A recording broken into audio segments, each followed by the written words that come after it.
네, 국정농단 사태 주범인 최순실 등 핵심 인물 3명에 대한 첫 정식 재판이 오늘 열렸습니다. 헌재에서는 대통령 탄핵 심판 2차 변론이 있었습니다. 법조팀을 취재하는 최우정 기자와 함께 자세한 이야기 한번 들어보고 물어보겠습니다. 자, 최 기자 오늘 재판 직접 봤습니까? 네, 그렇습니다. 어땠습니까, 최순실 씨? 어제 최순실 씨가 특검 조사에 불응하면서 이런 이유를 냈습니다. 딸 정유라 씨가 체포되면서 정신적 충격을 받았기 때문에 그랬었죠. 나올 수 없다. 네. 그렇기 때문에 오늘 어떤 모습을 보일지 관심이 이제 모아졌는데 네. 고개를 숙인 채 출석한 최 씨는 이제 카메라 셔터 소리가 들리는 내내 머리를 숙이고 눈빛조차 마주치지 않았습니다. 지난번에도 한번 그러지 않았습니까? 예, 그렇죠. 근데 이제 셔터 소리가 멈추기 무섭게 고개를 들고 옆에 있던 이제 변호인이죠. 이경재 변호사와 귓속말을 하는 모습을 보였는데 네. 그걸 보면서 언론을 이렇게도 잘 아나 하는 생각까지 들더라고요. 참 그러네요. 언론 의식한 측면이 굉장히 많은 것 같은데 누가 가르쳐준 건지는 모르겠습니다만 어쨌든 굉장히 잘 아는 분이군요. 그렇습니다. 자, 그럼 오늘 중요한 부분들이 이제 검찰과 피고인 측이 어떻게 이제 자기 주장을 했느냐인데 좀 설명해 주시죠. 양측이 오늘도 치열한 공방을 벌였습니다. 잠깐 그래픽을 보시겠습니다. 오늘 최 씨 변호인 이경재 변호사가 직접 들고 나온 건데요. 먼저 최순실과 안종범은 서로 모른다. 그리고 최순실과 대통령은 공모한 적이 없다입니다. 최순실, 대통령, 안종범 순으로 연결되는 검찰의 논리 구조가 연결될 수 없다는 주장입니다. 결국 최 씨는 대통령과 본인 모두 혐의가 없다는 것인데요. 하지만 안전수석은 빼곡한 이제 본인의 다이어리 있죠. 예, 그렇죠. 저희 보도도 앞서 나왔는데 거기에 나온 대통령 지시사항 때문에 모든 혐의를 부인할 수가 없습니다.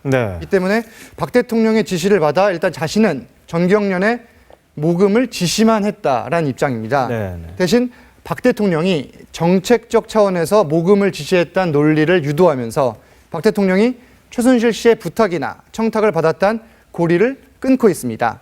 혐의를 인정하던 정호성 전 비서관이 이제 혐의를 인정하는 입장에서 부인으로 살짝 돌아선 것도 이런 재판 전략과 무관치 않아 보입니다. 그러니까 자기가 하긴 했지만 자기는 대통령의 대리인이고 또 대통령은 개인의 그런 문제가 아니라 이 국가 정책적 국가를 위해 했다. 뭐 이런 논리인 거죠. 그러니까 법적으로는 문제가 안 된다 이런 논리네요. 그렇습니다. 검찰이 여기에 대해서 가만히 있지는 않았을 것 같은데 어떻게 대응했습니까? 네, 오늘 이제 이 이야기를 검찰 측에서 가만히 듣다가 이제 중앙지검 한웅재 형사 8부장이 이런 말을 했습니다. 나라의 격을 생각해, 국격을 생각해서 공소장에 최소 사실만 기재했다. 더 기재할 수 있는데 참았다는 거죠. 그리고 대통령이 공범이란 증거는 차고 넘친다. 이 차고 넘친다라는 이야기를 하면서 실제 듣기에 약간 격앙된 어조란 느낌이 들었습니다. 검찰 측은 특히 이 같은 증거들을 향후 재판에서 공개하겠다고 밝혀 앞으로 공방은 더 치열해질 것으로 보입니다.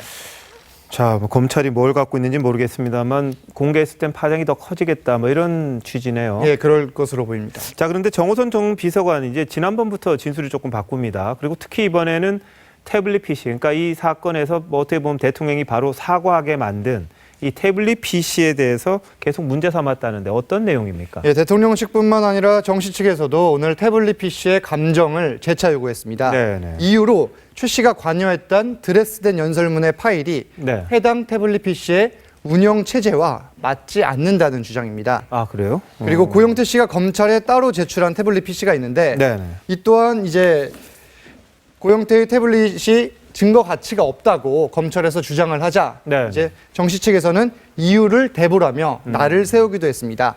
태블릿 PC를 불법 취득한 증거물로 몰고 가서 향후 재판에서 증거 능력을 아예 없애려는 의도로 보입니다. 근데 그 태블릿 PC가 증거 능력이 없어지면 이 기소 자체라든지 이런 게 좀 흔들리게 됩니까? 어떻습니까? 네, 검찰의 입장은 다릅니다. 태블릿 PC가 없어도 다른 게 많다? 예, 다른 게 많다. 공무상 기밀 누설을 증명할 수 있는 증거들은 충분히 갖고 있다. 이런 자신감을 보이고 있습니다. 알겠습니다. 자, 헌법재판소 이야기 좀 한번 물어볼게요. 윤전추 전 행정관이 이제 지금 행정관이죠. 지금 전 행정관. 아니죠. 전이 지금 아직도 있습니다. 윤전추 행정관.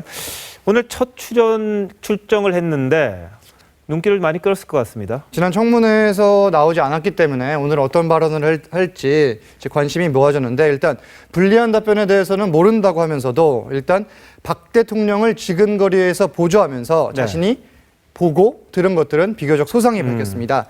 우선 최 씨와 대통령이 만나서 대화하는 거를 직접 봤다고 했는데 네. 일부 보도에서 이제 최 씨가 대통령을 무시했다, 무시하는 발언들을 했다 이런 기사가 나오지 있었죠. 않았습니까? 네네. 이에 대해서는 최 씨가 대통령에게 예의 없게 대하지는 않았다고 일단 주장을 했습니다. 네네. 세월호 참사 당일 대통령 행적이 또 계속해서 관심인데 이에 대해서도 이야기를 했습니다.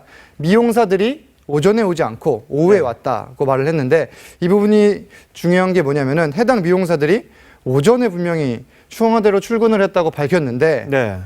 윤전추 행정관은 다른 말을 하고 있는 거죠. 이 때문에 오늘 위증 논란도 불거졌습니다. 미용사들 그 증언은 좀 왔다 갔다 하는 게 있습니다. 오전에 갔다고 이야기했다가 또 오후에 갔다고 이야기하는 예. 것도 있고요. 근데 한 가지 중요한 건 윤전추 행정관이 그날 세월호 참사 당일에 하여튼 처음부터 박근혜 대통령 옆에 있었던 거에 맞는 모양이죠. 그거는 이제 본인의 오늘 주장에 따르면은 계속 옆에서 대통령이 어디에 있었는지를 지켜봤다라는 게 윤전추 행정관의 입장입니다. 그럼 그날 행적에 대해 박 대통령이 뭘 했는지는 아주 가장 잘 알 수 있겠군요. 그렇습니다. 알겠습니다. 자, 최 기자 오늘 여기까지 듣겠습니다. 네, 고맙습니다.